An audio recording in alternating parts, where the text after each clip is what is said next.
स्वामी जी, संसद टीवी में आपका स्वागत है। 22 जनवरी को राम जी आ रहे हैं। पूरी दुनिया को इस अलौकिक क्षण का इंतजार था, बरसों से इंतजार था। और आप मंदिर आंदोलन से शुरू से जुड़े रहे हैं। आज इस परिणति पर पहुंच गया है। इसमें आप कैसी अनुभूति महसूस कर रहे हैं? पूरी धरा पर उल्लास है, आनंद है, आह्लाद है। विशेषकर हर भारतीय के मन में एक अद्भुत उमंग और भाव विभोर मन है। न केवल भारत में, पूरे विश्व में जहाँ भी भारतीय संस्कृति, संस्कार और उसके विचारों के उपासक हैं, जहाँ भी हिंदू है, वह इतना उल्लसित है और वहाँ वे पर्व मानकर उस पर्व को मना रहे हैं। जैसे दीपदान, रंगोली, अल्पना। भारत में तो प्राय यहाँ सभी तीर्थ तटों पर बड़े उत्सव किए जा रहे हैं, हमारे यहाँ हरिद्वार में। और जैसे मुझे समाचार मिले हैं ऑस्ट्रेलिया, न्यूजीलैंड से, विशेषकर अमेरिका से, कि वहाँ शोभा यात्राएं निकाली गई और मंगल कलश रखे जा रहे हैं, वंदनवार, तोरण द्वार, विशेषकर रंगोली, अल्पना, प्रसाद बांट रहे हैं लोग, नए नए गीत बनाकर और नई नई राम रचनाएं बनाकर गा रहे हैं। पूरे भारत में राममय वातावरण है।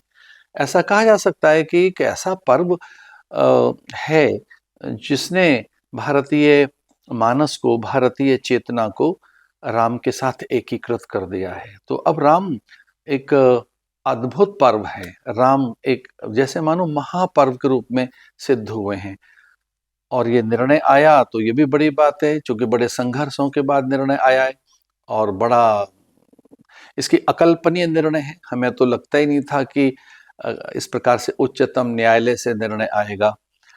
और मैं अभिभूत हूँ ये कहते हुए कि पूरे विश्व में जहाँ भी हिंदू है, वह बड़े आनंद और आह्लाद में 22 जनवरी के उस मध्याह्न की प्रतीक्षा में, जब भगवान रामलला प्रतिष्ठित होंगे, उनकी प्रतिमा में से वो जीवंत, जागृत, मुखर, प्रखर होकर पूरे विश्व के मांगल्य अथवा अनुग्रह के लिए वो सहज उपलब्ध होंगे। तो हम सब अभिभूत हैं। आप आपसे कुछ संस्मरण सुनना चाहेंगे। हमें याद है 1983 का एक कार्यक्रम था जिसमें पूर्व कार्यवाहक प्रधानमंत्री गुलजारी लाल नंदा जी भी थे, दाऊद दयाल खन्ना जी भी थे। उसमें आप भी वहां पर थे। वो एक गाथा थी, कहना चाहिए। आज आप उन यादों में, उन स्मृतियों में जाते हैं तो कैसा लगता है? मैं उस क्षण को याद करता हूँ तो रोमांचित होता हूँ। हिंदू जागरण मंच के माध्यम से कुछ पश्चिमी उत्तर प्रदेश में कार्यक्रम किए जा रहे थे। दाऊद दयाल खन्ना और आरंभ में गुलजारी नंदा जी और हम सब लोग जुड़े। हिंदू महासभा भी उस समय सामने आई और फिर सीधे राष्ट्रीय स्वयंसेवक संघ ने, विश्व हिंदू परिषद ने पूरे इस आंदोलन की रूपरेखा बनाई। मुझे याद आता है 7 अक्टूबर 1984 का दिन, हम लोग अयोध्या में थे, सरयू के तट पर। और वो एक अद्भुत हमने जन सागर देखा। ऐसा लगा कि नरमुंड नरमुंड है। उस समय के समाचार पत्र ऐसा कह रहे थे कि लगभग 10 लाख राम भक्त यहाँ हैं। और वो एक ऐसा अद्भुत दृश्य था। फिर उस संपूर्ण आंदोलन को दिशा दी देवरा बाबा ने, ब्रह्मलीन देवरा बाबा, पूज्य महंत वैद्यनाथ जी ने, पूज्य परमहंस रामचंद्र दास जी महाराज, अशोक जी सिंघल, मेरे गुरुदेव ब्रह्मलीन पूज्य स्वामी सत्यमित्रानंद गिरि जी महाराज।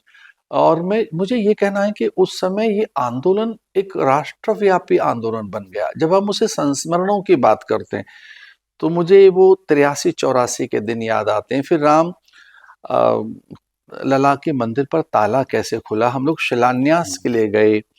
और फिर राम ज्योति यात्राएं, राम कलश यात्राएं, राम जन्मभूमि को मुक्त कराने के लिए यज्ञ समितियां, श्री राम जय जय राम के संकीर्तन, बजरंग दल का उदय हुआ, दुर्गा वाहिनी प्रकट हुई।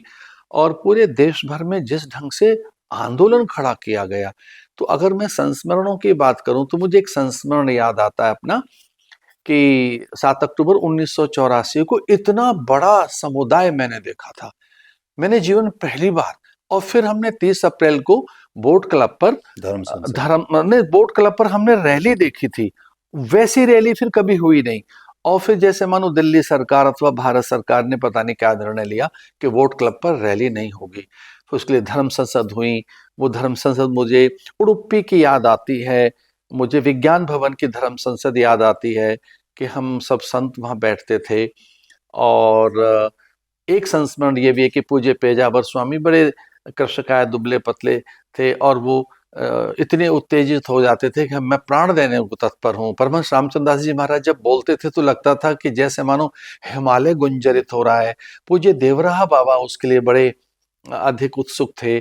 तो मैं ये कहना चाहूँगा कि इस राम भक्तों के आंदोलनों में जहाँ संतों ने नेतृत्व किया, उनका मार्गदर्शन मिला, उनके आशीष अनुग्रह मिले और फिर जैसे मानो राम कृपा हुई तो ये फलीभूत हुआ है। तो बस यही एक संस्मरण है कि मैं संतों के बीच में जब उनके उपदेश सुनता था तो मुझे लगता था कि गौतम कणाद, जैमिनी, पाराशर, पुलह, पुलस्त, वशिष्ठ, विश्वामित्र, इनमें चैतन्य हुआ है, इनमें दधीच चैतन्य हुआ है जो प्राण देने को तत्पर है।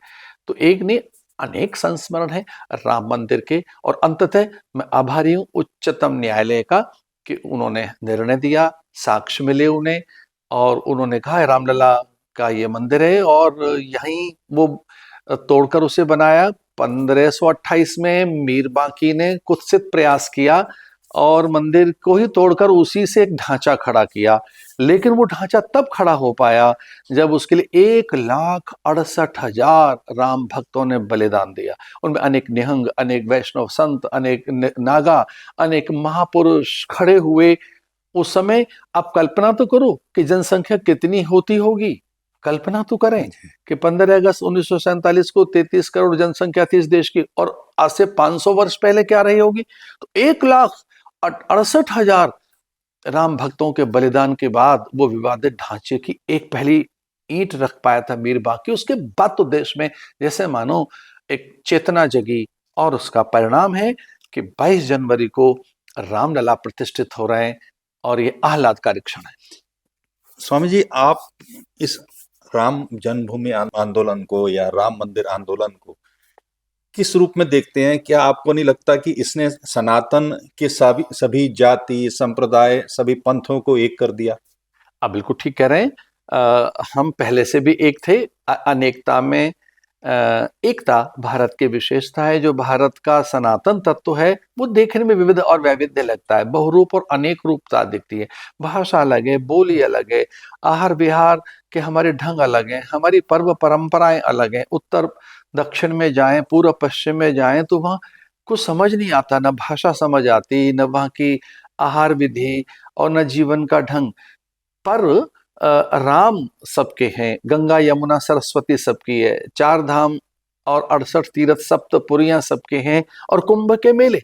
तो जब हम कभी कुंभ के मेले में होते हैं तो भारत की एकता, भारत का सांस्कृतिक वैभव, भारत की अखंडता के वहां दर्शन होते हैं, भारत की संप्रभुता वहां अनुभूत होती है। हाँ, इस आंदोलन ने पूरे देश को एक कर दिया है। सब जाति एक हैं, सब मत पंथ संप्रदाय एक हैं। हम भिन्न भिन्न मतों को मानने वाले साधु संत महात्मा आचार्य सब समवेत हैं, एकत्रित हुए हैं और ये जन का पर्व बना है। राम कहते हुए तो प्राण त्यागी है महात्मा गांधी ने। राम भारत का सनातन सत्य है, राम भारत की संस्कृति की आत्मा है। मैं तो कहना चाहूंगा कि हमारी संस्कृति के जितने भी उच्चतम प्रतिमान हैं उन उच्चतम प्रतिमानों का पर्याय राम है। राम धर्म है, शील संयम सदाचार है, नैतिकता है और राम औदार्य हैं इस राष्ट्र का। उनसे उनसे बड़ा कोई चरित्र नहीं हो सकता। इसलिए उनके चरित्र से ही पूरा राष्ट्र एकीकृत हुआ है। और हाँ, राम में 2 अक्षर हैं, रा और मा। राष्ट्र से मंगल, जो राष्ट्र का मंगल करे वही राम है। राम में जो पहला रा है वो राष्ट्र मंगल से है। तो जो राष्ट्रवाद के लिए, राष्ट्र के मांगल्य मोद और राष्ट्र की व्यथा और विविध विपत्तियों के नाश के लिए जो तत्पर है सत्ता, वह है प्रभु श्री राम। तो राम ने पूरे सनातन जगत को एक किया है। श्री राम मंदिर आंदोलन ने एक सामाजिक समरसता का, एक कहना चाहिए, स्थापित किया इस देश के अंदर। क्या श्री राम का स्वयं का जीवन भी ऐसा रहा होगा? अद्भुत। राम एक ऐसे हैं जिन्होंने उत्तर और दक्षिण को एक किया है। आप कल्पना करें, जिन्होंने वानर, रीछ और भालू अपने साथ जोड़ लिए। राम को देखो तो सही कि जो व्यथित हैं, पीड़ित हैं, प्रताड़ित थे, उनको जोड़ा। राम झूठे बेर खाने चले गए शबरी के। राम का मित्र निषाद है। राम गले लगाते हैं जटायु को। आप कल्पना तो करें कि राम ऐसे हैं कि दो दो राम के जो ना दो भाई आए और दोनों भगोड़े, और दोनों भाइयों को सताए हुए, और दोनों देश से निकाले हुए, एक सुग्रीव और दूसरा विभीषण। राम उन्हें शरण देते हैं। राम ने सुग्रीव को गले लगाकर कहा, सखा सोच त्यागो बल मोरे, सब विध घटप काज में तोरे। तो जो भाई का सताया हुआ है, राष्ट्रद्रोह जिस जिस पर अभियोग लगाया गया है, अथवा तो उसकी संपदा छीन ली गई, उसकी पत्नी छीन ली गई, राम ने उसे गले लगाया। ऐसे ही विभीषण का राज्याभिषेक किया राम ने। तो राम वो हैं जो जन जन के हैं, और राम सामाजिक समरसता के सच में सूत्रधार हैं। जितनी जातियां थी उन सबको जोड़ा, संप्रदायों को जोड़ा, सब मतों को जोड़ा।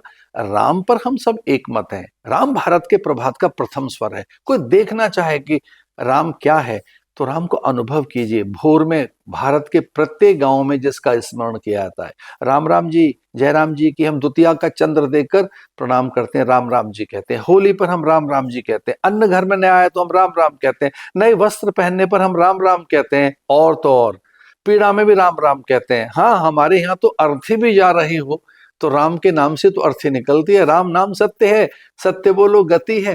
तो राम सत्य है, और जब राम सत्य है ये स्वीकार किया भारत के प्रत्येक प्राणी ने, तो वो सामाजिक समरसता का, सामाजिक एकता का सूत्रधार बन गया। वह राम मंत्र है। राम भारत की चेतना में बसे हैं। राम भारत की आत्मा है। तो राम के बिना भारत को समझा नहीं जा सकता। आप कह रहे हैं राम सामाजिक समता एकता के क्या हैं, तो राम सामाजिक समरसता और एकता के न केवल सूत्रधार है, बल्कि न्यायिक व्यवस्था के, सामाजिक न्याय के वो एकमात्र ऐसे तत्व हैं जिनसे समाज को न्याय मिलता है, सभी वर्गों को संबल मिलता है, जहाँ कोई वर्ग भेद नहीं, जहाँ वर्ण भेद नहीं, यहाँ सब राम प्रताप विषमता खोई, दैहिक दैविक भौतिक तापा, जहाँ कोई ताप नहीं है। राम राज्य बैठे त्रैलोका, हर्षित भय गए सब शोका। तो जिस राम के राज्य में कोई शोक नहीं रहता, भय नहीं रहता, पीड़ा नहीं रहती, आनंद और अनुराग पैदा होता है, ऐसे हैं प्रभु श्री राम। स्वामी जी, 22 जनवरी के दिन जो कार्यक्रम होने वाला है, इसमें साधना पद्धतियों के सभी धर्माचार्य वहाँ रहने वाले हैं। किस तरह की साधना पद्धतियां हैं अपने सनातन मान्यता में? देखिए, बड़े आनंद की बात है, अनुष्ठान आरंभ हो चुका है। उस अनुष्ठान में वैदिक ब्राह्मण उस अनुष्ठान का संपादन कर रहे हैं। उसमें यजमान भी निश्चित हो चुके हैं, और प्रतिष्ठाओं का जो एक स्वरूप है, शास्त्रोक्त वेदोक्त, उसके अनुसार ही यह प्रतिष्ठाएं की जा रही हैं। अनादिवास, जलादिवास और गंधादिवास, उन सारे अधिवासों में से निकलते हुए प्रतिमा में उन प्राणों की वैदिक विधि से स्थापना की जाएगी। और उन सारी प्रक्रियाओं को हम आरंभ होते हुए देख रहे हैं। कलश यात्रा है, उसमें जलादिवास है तो जल कैसे आएगा, अनादिवास है तो अन्न में कैसे रखी जाएगी रामलला की प्रतिमा, गंधादिवास है तो गंध में कैसे रखी जाएगी, फिर किस तरह से वो जल में रखी जाएगी जलादिवास, फिर फलों में कैसे रखी जाएगी, रस में कैसे रखी जाएगी, फिर केसर में कैसे रखी जाएगी, और किन किन अंग और प्रत्यंगों में किन मंत्रों से उनके उस व्यापक तत्व को चैतन्य किया जाएगा। राम तो सर्वव्यापक है, राम तो पर ब्रह्म है। तो उस पर ब्रह्म को प्रत्येक अंग में किन किन मंत्रों से स्थापित किया जाएगा, कि वो नेत्र में मंत्र कौन से बोले जाएंगे, कानों में, मस्तक पर, वक्षस्थल पर, भुजाओं में, उनके रोम रोम में से वो राम कैसे निकलेंगे। चूंकि राम कण कण में है, राम तो सर्वत्र व्यापक है, पर उन मंत्र के माध्यम से राम की जो प्राण प्रतिष्ठा है वो वैदिक विधि से की जा रही है। जैसे बात ये आ रही है कि मंदिर में पूजा किस पद्धति से होगी, इसका प्रश्न भी क्या उठा है? नहीं, वो वैदिक विधि से हो रही है। वो तो आरंभ हो चुकी पूजा। तो इस समय पूजा का क्रम भी आरंभ हो चुका है। मैं कहता हूँ कि पूजा के 2 दिन बीत चुके हैं, तो वैदिक विधि से पूजा हो रही है। स्वामी जी, ये प्राण प्रतिष्ठा क्या होती है, इसे कैसे करते हैं, इसको लेकर के भी थोड़ा सा आप देखिए, प्राण प्रतिष्ठा में सीधी बात है, हम भारत के लोग तो देवताओं का आह्वान करते हैं, आह्वयामी स्थापयामी पूजयामी। हम तो एक एक कण में भी मिट्टी के कण में शिव को निकाल लेते हैं। हमारे यहाँ जो मूर्ति हैं, वो जो प्रतिमाएं हैं वो धातु की हैं, प्रस्तर की हैं, रत्नों की हैं, स्वर्ण की है, मृत मिट्टी की भी है, और तो और जल का भी। यूं हम ऐसे एक स्वस्तिक चिन्ह बनाकर भी हम उसमें देव कर लेते हैं। आपने ध्यान दिया हो तो हम गणेश में भी सुपारी में भी गणेश का आह्वान करते हैं, इहा गच्छ इहा तिष्ठ वरदो भव सुप्रसन्नो भव, ये कहकर हम गणेश का स्थापन करते हैं, आह्वान करते हैं, और पूजन के बाद फिर उसका विसर्जन करते हैं, गच्छ गच्छ पुनरागमनाय च, ऐसा कहकर। तो जो आप मुझसे पूछ रहे हैं कि क्या विधि होती है, तो प्रतिमा की वैदिक विधि से उसके अधिवास किए जाते हैं, प्रत्येक तत्व के साथ उसे जोड़ा जाता है। प्रकृति में 5 तत्व हैं, वैसे तो अष्टाध्याय प्रकृति, धरती अंबर अग्नि जल वायु निहारिका नक्षत्रों के साथ साथ मन बुद्धि अहंकार भी प्रकृति का ही हिस्सा है। हमारे यहाँ ये कहा गया प्रकृति 8 चीजों से बनी है। देखिए, अंबर और धरती, अग्नि जल वायु 5, मन बुद्धि अहंकार। तो मन के साथ, बुद्धि के साथ, अहंकार यानी अंतःकरण के साथ, और ये पंच तत्व, ये पंचधा हो गई। इन पंचधा प्रकृति में प्रत्येक वस्तु के साथ प्रतिमा का स्पर्श कराया जाएगा, और प्रत्येक जगह परमात्मा है, प्रत्येक जगह आत्मा है, प्रत्येक जगह प्राण है, उनको चैतन्य करके मूर्ति में स्थापित किया जाएगा। जो परब्रह्म सत्ता है उसे मूर्ति में से साकार किया जाएगा, उसका प्राकट्य किया जाएगा, और ध्वनि स्पंदन से ही वो, देखिए, अणोरियान महतो महियान, छोटे से अणु में भी स्पंदन है, बिना स्पंदन के संसार नहीं है। तो मंत्रों के स्पंदनों के द्वारा, मंत्रों की ध्वनि तरंगों के द्वारा उस प्रतिमा में से दैवत्व का जागरण होगा, ये विधि है। हम कहते हैं ये सबके राम हैं, तो इसका आधार क्या है? राम सबके कैसे हैं? सूरज सबका कैसे है भाई? सूरज से तो देखो प्रकाश मिल रहा है। जल सबका कैसे है? जल तो प्राण का आधार है। जैसे प्रकृति सबकी है, और प्रकृति में जो कुछ दिखाई देता है, धरती अंबर अग्नि जल वायु निहारिका नक्षत्र, जैसे आकाश सबका है वैसे राम सबके हैं। बिना आकाश के तो हम कैसे रहें? वो प्रत्येक धर्म और संप्रदाय को आकाश चाहिए, जल सबकी आवश्यकता है, जल में प्राण है। बिना सूरज के हम जीवन कैसे जिए? तो जैसे अन्न जल फल सबके हैं, जैसे प्राण पर सबका अधिकार है, वैसे ही राम सबके हैं। राम माने वो चेतना जिससे ये सब है। राम प्राणों का आधार है, राम चेतना का आधार है। देखिए, हम सबकी स्वाभाविक मांग है सुख, तो सुख और विश्राम का आधार राम में। हम सबकी मांग है स्वाभाविक आनंद, रामो वै ब्रह्म, राम ब्रह्म है, राम सच्चिदानंद है। तो हमारी चूंकि मांग आनंद है, इसलिए राम हमारे जगत के आधार है और हमारी मांग है। एक प्रश्न हाल ही में उठा है कि शंकराचार्य जी के विरोध से जुड़ा है कि प्राण प्रतिष्ठा में शास्त्रीय विधि नहीं है, अपनाई नहीं जा रही है। इस पर क्या कहेंगे आप? देखिए, वो जो जिस विधि से शंकराचार्य प्राण प्रतिष्ठा कराते रहे जहां था, उसी विधि से प्रतिष्ठा की जा रही है, और वो सारे मानक देखे गए। उन सारे मानकों में कहीं न्यूनता नहीं है, किसी प्रकार की अपूर्णता नहीं है। जिस अभिजित मुहूर्त में राम लला की प्रतिष्ठा की जा रही है, और जिन मुहूर्तों में जो आवश्यक मानक चाहिए, वे सारे मानक एकीकृत हैं, समन्वित हैं।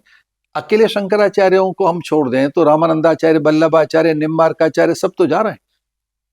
हाँ, शंकराचार्य पूज्य हैं, वो हमारे अत्यंत आदरणीय हैं, लेकिन शंकराचार्य के इतर भी तो धर्मात्मा हैं इस देश में। रामानंदाचार्य, वल्लभाचार्य, निम्बार्काचार्य, मैं स्वयं एक आचार्य हूँ। मैं स्वयं एक आचार्य हूँ। इस देश की सारी धर्म सत्ता, इस देश के सारे उपासक, इस देश की सारी जो एक आस्थावान सत्ता जनता है, जो हम आस्तिक जितने प्राणी हैं, तो वे सभी तो उसे स्वीकार कर रहे हैं। रही बात शंकराचार्यों की, अभी पूज्य भारती तीर्थ जी जो श्रृंगेरी के शंकराचार्य ने, उन्होंने कहा मुहूर्त पर तो प्रश्न है ही नहीं। उन्होंने कहा कि मैं इसके लिए शुभकामनाएं देता हूं। अभी संयोग से कल ही बयान आया है द्वारिका के शंकराचार्य का, वो कहते हैं समय लगेगा तो वो समय पे पहुंच ही जाएंगे। और मुझे ऐसा भी लगता है कि पूज्य स्वामी निश्चलानंद जी महाराज, जगत गुरु शंकराचार्य निश्चलानंद जी महाराज का भी इस पर कोई प्रश्न नहीं है। उनका प्रश्न कदाचित ये है कि व्यवस्था वहां क्या होगी, कौन किस क्रम में कैसे बैठेगा। कोई व्यवस्था पक्ष को लेकर मुझे लगता है कि शंकराचार्यों के मन में कोई बात आई थी। शंकराचार्य हमारे पूज्य हैं, आदरणीय हैं। शंकराचार्य इस देश का हमेशा मार्गदर्शन करते रहे, उनका हम बहुत आदर करते हैं। लेकिन इस देश के समस्त धर्माचार्यों ने उस मुहूर्त में कोई न्यूनता नहीं देखी है। उस मुहूर्त में कहीं को न्यूनता और अपूर्णता नहीं है। पूरे सनातन जगत में उस मुहूर्त की प्रशंसा की जा रही है। स्वामी जी, संसद टीवी से बातचीत करने का बहुत बहुत धन्यवाद। धन्यवाद।